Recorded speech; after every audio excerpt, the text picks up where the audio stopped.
Bonjour à toutes et à tous, je suis Armelle Girard, thérapeute. Je suis également coach mental, sophro-relaxologue, formatrice, magnétiseuse et égoparthologue. Égoparthologue est un métier que j'ai créé il y a quelques années au sein de mon institut de formation, AG2 Formation, et je vous évoquerai un jour ce métier. En attendant, je viens vers vous aujourd'hui.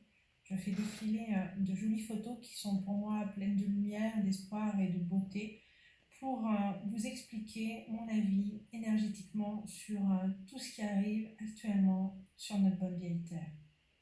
C'est important pour moi d'évoquer tout ça avec vous et de le partager. Scientifiquement, le taux vibratoire de la planète change et on le sait depuis plusieurs années. On va, dans quelques siècles, à une inversion des pôles.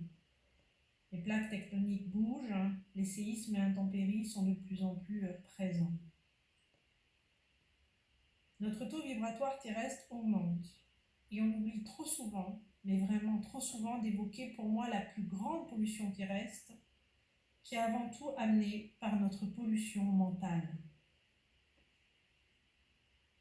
De nos jours, les gens sont de plus en plus pessimistes et l'émission multiple de toutes ces pensées amène forcément une vibration négative dans l'atmosphère.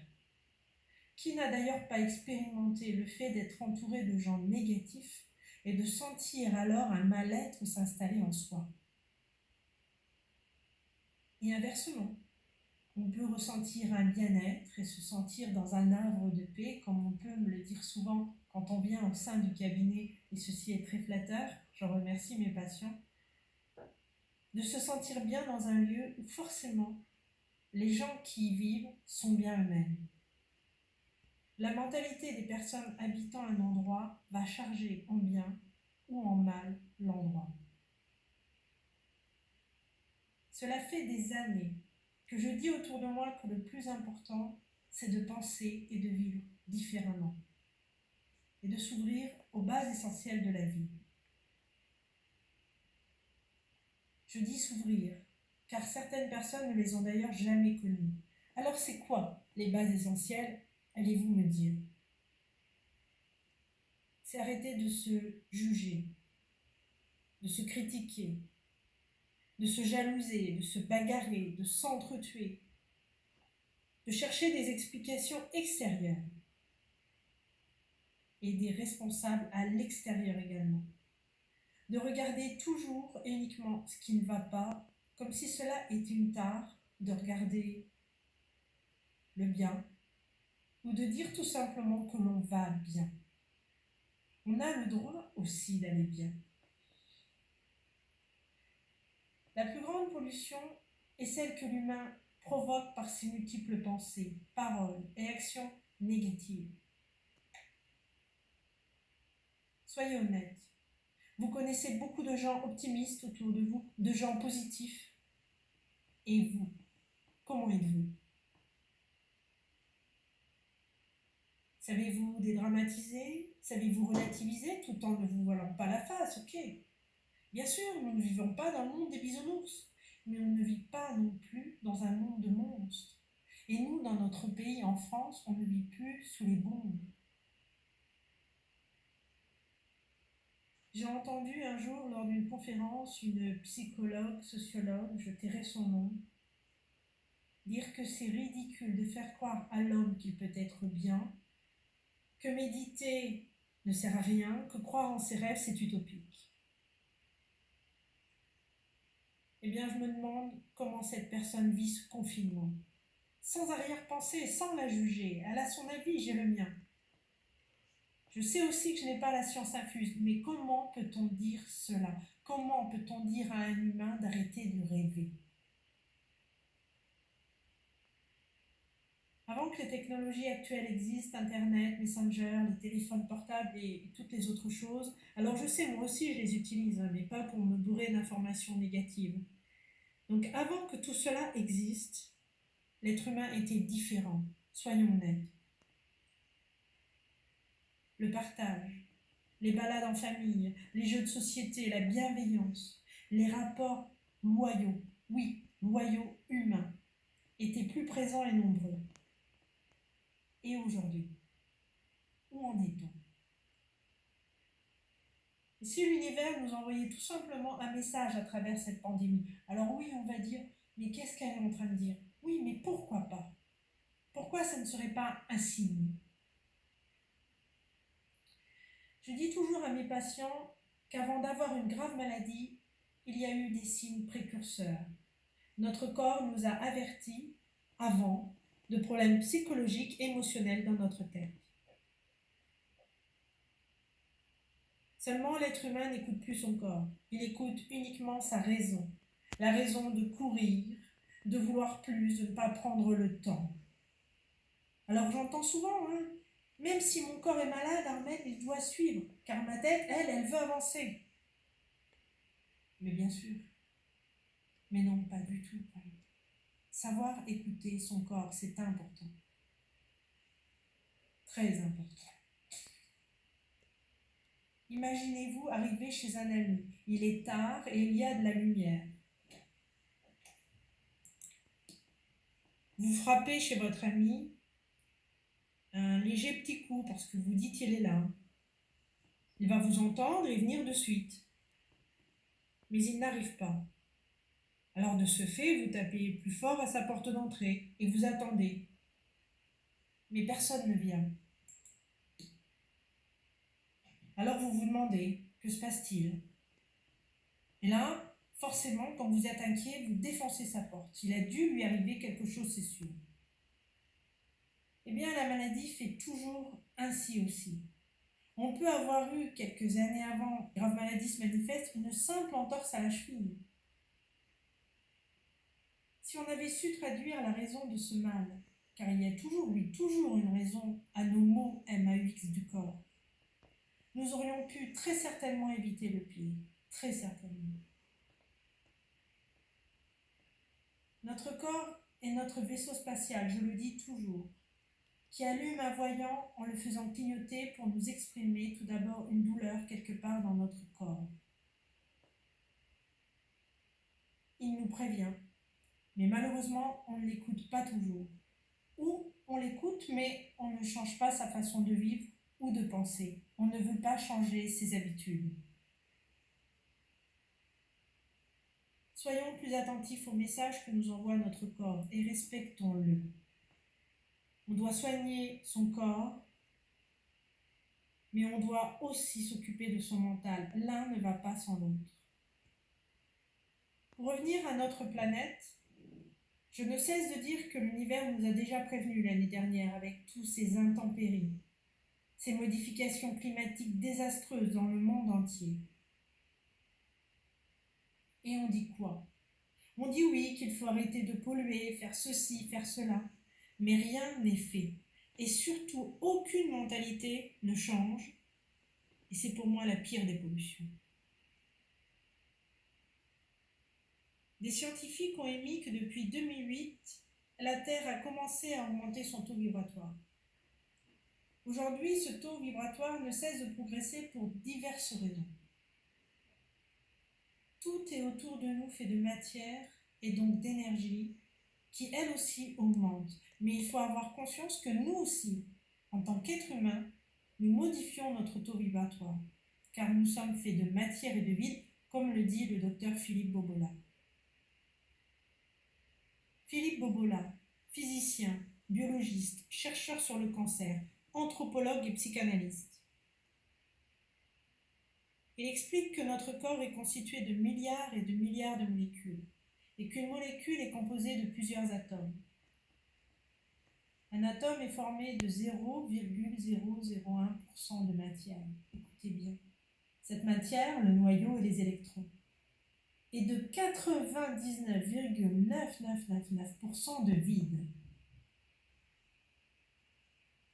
D'après la physique quantique, ce vide est en réalité rempli d'énergie et d'information. Notre corps est donc constitué de 100 fois plus d'énergie et d'information que de matière. L'information contenue recueille bien sûr nos besoins psychologiques propres à chaque personnalité, nos émotions, nos pensées, et oui, nos pensées. Il est donc autant important de soigner notre organisme de façon médicale, mais de penser aussi à prendre en compte l'énergie et l'information émotionnelle, donc notre mental. Je n'ai jamais vu dans ma clientèle depuis quelques années autant de gens gravement malades, de gens déprimés, de burn-out, de couples qui se séparent, de tromperies, de colère, et j'en passe. La notion d'amour, de partage, de bienveillance est malheureusement bien loin aujourd'hui. Vraiment bien loin. Regardez ces derniers temps. Nous avons eu les gilets jaunes, les grèves, les désaccords politiques qui continuent même encore en ce moment en pleine pandémie, les intempéries, et encore et encore. Aucun accord, plutôt toujours de la violence, de la non-communication, du non-partage, du non-arrangement. Tout le monde en veut plus, mais sait-on de quoi l'on veut vraiment? Plus d'argent, plus de paix, plus de bienveillance? Je ne suis pas si sûre. Ce virus que je tairai le nom touche les poumons. Les poumons, c'est l'organe de la liberté. C'est aussi l'endroit du chakra du cœur. C'est aussi l'endroit où on accumule les soucis. Le chakra du cœur, c'est la notion d'amour et de partage. De partage. Que veut nous dire alors l'univers à travers ce message? Moi, je dirais qu'il nous demande de revenir à l'amour de la vie, à sa simplicité, à l'amour de nous-mêmes, à l'amour de la nature, de notre entourage, de notre planète qu'on ne respecte plus. On consomme trop, abusément, et on en veut toujours plus dans tous les domaines. On ne se satisfait plus de rien, même dans son couple. On ne veut plus être responsable de rien, on accuse toujours l'autre, son mari, sa femme, etc., le gouvernement, l'État, parce que c'est plus simple. Mais ce n'est pas vrai. Et ce n'est pas si simple. Parce que cela ne va pas arranger les choses, bien au contraire. Comme j'ai pu le lire d'un thérapeute turc, si les enfants ne sont pas touchés, c'est que leur chakra du cœur est pleinement en activité. Ils sont encore non induits de tout ce qui est autour d'eux. Ils sont encore dans cette notion d'amour. Dans cette notion d'amour que l'on peut retrouver sur cette photo, l'amour entre un cavalier et son cheval. Cet amour se partage, cette compréhension, cette communication qui les fait aller loin, qui les fait gagner très souvent. Pour mieux induire l'être humain à le manipuler, on lui fait avaler des doses de négativité à longueur de journée, par les informations, les médias, les journaux, les situations et le stress de la vie courante. Pourquoi? Afin de l'empêcher d'être vraiment lui et libre. Lui est libre, cette liberté rattachée encore à la notion de poumon, d'alvéole pulmonaire. Vous savez, la peur fait bouger considérablement notre taux vibratoire. Et si ce taux vibratoire bouge, eh bien, ça entraîne un système immunitaire bas. Donc forcément une ouverture aux symptômes, aux maladies, aux virus, aux microbes et encore et encore. Se ressourcer, relativiser, méditer, se projeter et utiliser de façon plus intense la loi d'attraction sont primordiaux. Cette loi d'attraction que je vous explique brièvement d'ailleurs dans une précédente vidéo, pour moi, ceci est très très très très important. Vous savez, il est temps d'arrêter de polémiquer sur les techniques alternatives, le coaching, le magnétisme et toutes les autres thérapies.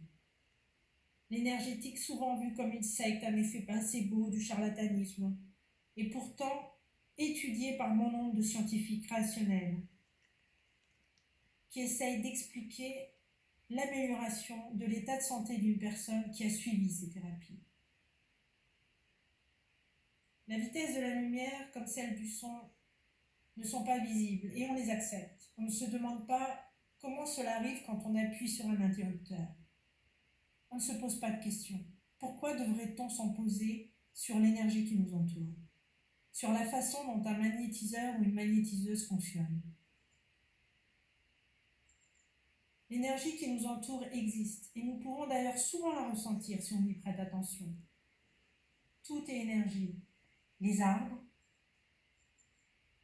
les êtres vivants, les éléments, les choses, les animaux. La vie est énergie. Elle est mouvance comme notre existence. L'énergétique est donc tout simplement un élément faisant partie intégrante de notre vie à chacun. Ce n'est pas une croyance, une religion ou encore une superstition. Il est un phénomène naturel et sain, accessible à toutes et à tous, inhérent à la vie, et même les plus douteux ne peuvent empêcher sa réalisation. Tout ce bouleversement mondial, économique, sanitaire, politique, et s'il était là pour faire basculer notre planète sur une nouvelle ère, où chaque individu devra apprendre à se responsabiliser, à se mettre dans le mouvement de ses projets, arrêter de se cacher comme cette petite chatte, à ne plus être dans le paraître ou dans le dire, mais dans le faire. De ce chaos doit en sortir un éveil de chacun et de chacune. Une prise de conscience totale qu'il faut vivre et penser autrement, qu'il est possible d'être mieux rapidement, de se reconnecter à sa vraie identité, à sa vraie personnalité. Pas celle que j'appelle l'ego, formaté par notre éducation, notre entourage, nos croyances, nos a priori. Non. Il faut rentrer dans le lâcher-prise, retrouver de la joie de vivre en toute simplicité, des vrais rapports humains, et avoir confiance que tout va bien se passer et qu'il y a toujours du bon autour de soi. Savoir regarder enfin ce verre à moitié plein et ce qui est beau et bon, et arrêter d'écouter cette dose de négativisme à longueur de journée. Vous savez, sans prise de conscience ni changement, rien ne se fera. Et il faudra s'attendre à un nouvel épisode compliqué, car on ne peut pas continuer ainsi. Depuis le temps que beaucoup de gens le disent, il est aujourd'hui nécessaire d'agir et non plus de parler, de discuter, de polémiquer. Les gens qui réussissent ne sont pas ceux qui pensent et parlent, ce sont ceux uniquement qui agissent. Retenez cela, même pour vous-même. Méditez devant ce joli paysage, devant votre jardin, devant votre enfant, devant votre animal. Méditez.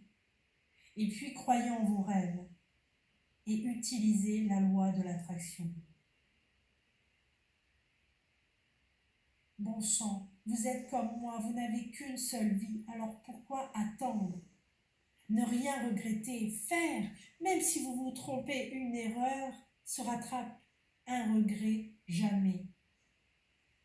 En lâchant les peurs, les colères, les violences, les rancœurs, les jugements, mais en lâchant aussi vos mauvaises pensées ou actions, en prenant conscience de tout ce que je viens d'évoquer, vous permettrez à votre taux vibratoire de monter positivement et donc d'être plus à même pour rester en forme.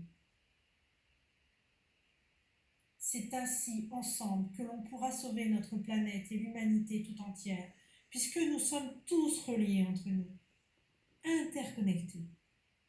Cela veut donc dire que cet amour que l'on peut dégager pour soi-même, pour notre entourage, pour la planète entière, peut modifier nos vibrations et alors impacter sur nos proches, notre entourage et donc sur le monde de la paix, de la santé et de l'amour.